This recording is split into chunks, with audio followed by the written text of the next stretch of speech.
皆さんこんにちは。好奇心 TV です。今回の動画はまたあの人がやらかした売国行為について取り上げてみたいと思います。何をやらかしたかというと、挙げたらキリがありませんが、中東訪問においてまた金をばらまいてきたということもありますし、の国に対して世界銀行が融資した件に関して保証人になったということなど、すごい仕事っぷりです。さらに極めつけは COP28 で脱炭素化に取り組む会議の中で、今後石炭による発電を止めていく方向を宣言してきたということです。それが何を意味しているのかを考えなければなりません。おかげであの人が総理大臣になったということの意味がはっきりと理解し落とし込むことができました。それでもただ非難だけで終わっていては程度が低いし成長もないと思うので、私たちはあの人の言動に象徴されているように、今世界中で起きていることの意味を理解してマインド設定を行い、具体的な対策をしていかなければならないと思い動画を作成しました。このチャンネルでは自分や家族の身を守るためにできることや、日本人がこれ以上騙されることがないようにするための情報を発信しています。チャンネル登録がお済みでない方はぜひチャンネル登録をお願いします。さて、冒頭にお話ししたあの人のやらかしたことの重大さは、今後私たちの生活にどれだけの負担が増えるかということと、食料安全保障だけでなくエネルギー安全保障の面でもマックスの危険度になってきました。そこに加えて経済安全保障においてもやらかしたということになります。これはおそらく今この瞬間に起きていることが近未来から日本の歴史を語る上での重要なポイントとなるでしょうし、日本人にとっても大きな試練を迎えることになった原因だと理解されるのではないでしょうか。特にお伝えしなければならないのは、11月30日から12月12日までドバイで開かれている COP28 という会議があるのですが、開始早々今回取り上げる問題発言をしました。COP とは締約国会議の英語表記の頭文字を取ったものですが、28というのは第28回という意味です。何の締約国会議かというと、1992年に国連で採択された気候変動枠組条約を結んだ国や地域が参加する会議ということになります。最近のメディアでは気候難民という造語も生まれ、多くの人たちに対して恐怖をすり込むようなプロパガンダが展開されています。問題発言は12月1日に行われたあの方のスピーチの内容にありました。それは排出削減対策の講じられていない新規の石炭火力発電所の建設を終了する方針を示したというものです。そして2030年までに順次国内の石炭による火力発電所を閉鎖していくというのです。ところがです。このことについては、今開催されている COP28 に先立って行われた4月15日からの G7 の気候、エネルギー、環境省会合で、排出削減対策が講じられていないすべての化石燃料のフェーズアウト、段階的廃止を加速することでは合意したものの、2030年までに石炭火力から撤退することについては締約国の間で合意に至りませんでした。そんなことは当たり前のことです。ところが我が国のあの人は、2030年までにあのガスの排出量を 46% 減らすことを実現するために、石炭による火力発電所を順次閉鎖にしていくということをコミットしたというのです。核心に迫る前に COP について触れたいと思いますが、まずその設立は1992年ということで冒頭でも言った通りなのですが、ここで注目してほしいのは2020年にアメの国がパリ協定から離脱しているところです。この時の大統領は今の大統領の前の大統領なのですが、あの方はこの気候変動枠組条約がインチキだということを分かっていたと予想されます。その後、現大統領になってからすぐに復帰しています。このことは前の動画でもどのようにインチキかの説明をしていますので、ぜひご覧になっていただきたいのですが、かなり馬鹿げた話であるし、こんな大胆な詐欺行為がまかり通っているなんてありえません。私たちの財産を吸い上げるシステムなのです。しかし大前提にあのガスは本当に地球にとって有害なのか、そして温暖化の原因になっているのかというところが怪しいと思います。これは私のようなど素人が何の根拠もなく感覚的に言ってるのではなくて、有識者の意見として存在しているのです。そちらに耳を傾けると通説となっていることの方が何か怪しいと思うわけです。あのガスを悪者にすることで誰が得をするのだろうという視点に立って俯瞰することによって悪巧みが見えてくるのです。相変わらず大胆な犯行です。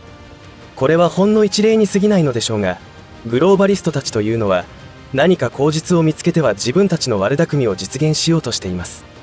今地球で起きている異常と言われている現象は、地球のバイオリズムという視点で考えると、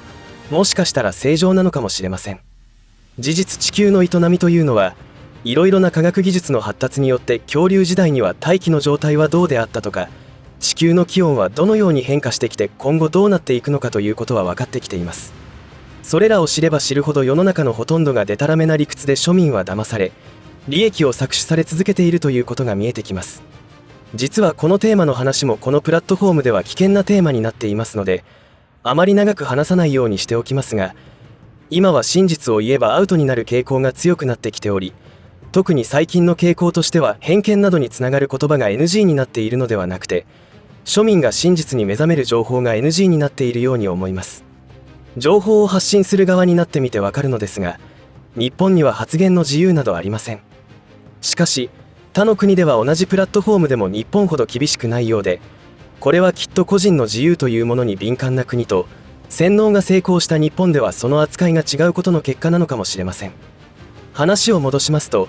今回の COP28 であの人が宣言してしまった石炭を使った火力発電を2030年までに順次閉鎖していくということはどういうことなのでしょうか。現在の日本の発電システムの内訳を確認しますと、2020年の資源エネルギー庁の資料によると、火力発電は全体の 76.3% も占めており、さらにその内訳は石炭が 40.6% となっています。あと6年ほどでこの石炭から発電していた分がなくなるわけです。なくなったままでいられるわけがありませんから、その代替えをどうするのでしょうか。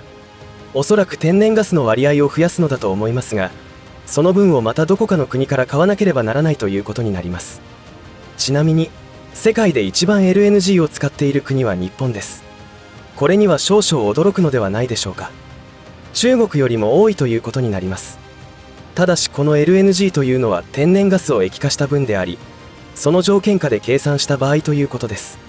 LNG を含めた天然ガスの総使用量で言えば EU がダントツのトップですが、それでも日本は3位ということですごい消費量になっています。そして日本が輸入する相手国というのはご覧の通りで、オーストラリア、マレーシア、ロシア、アメリカということになっています。ロシアからは今後買えなくなるということが予想されています。と言いますか、日本の企業とロシアの間で進めていたアークティック2というプロジェクトに対してアメの国が経済制裁すると言ってきていることは前の動画で触れましたが、これは日本に対しての経済制裁と同じ効果になってきます。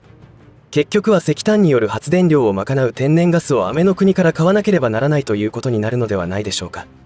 また兵器と同じように超割高特別価格での購入となるのでしょう。今アメの国は破綻寸前で現金が枯渇している状況ですから、例のごとくジャイアンは何も言えないのび太を恐喝してお金を巻き上げるのでしょう。そして回り回って私たちに増税という形で降りかかってくることになります。ここからが一番お伝えしたい内容になるのですが、ホルムズ海峡封鎖の危機でざわざわしているところに、それが起きなくても今回のあの人の宣言によってありえないほど高い天然ガスをアメの国から買うことになる。つまり私たちが支払っている電気料金が高騰することになるということです。電気料金が高騰することであらゆるもの、サービスの料金が高くなるというのは現在進行形で起きていることなので理解しやすいと思いますが、おそらく2030年に向けて毎年庶民の家計は厳しくなっていくと思います。一体どのくらい生活費が上がっていくのかは起きてみないとわからないのですが、今現在起きていることで言えば電気料金だけを見ても普段の2倍まで上がっているということを SNS の投稿では見られますので、食費やガス代を含めると今の状況から5万円から10万円のコストアップにつながる可能性が出てきます。というかそのくらいをマインド設定して対策していかなければならないと思います。収入を上げるというのは何か新しく取り組んだとしてもその結果が出るのには経験上最低1年はかかるのではないかと思います。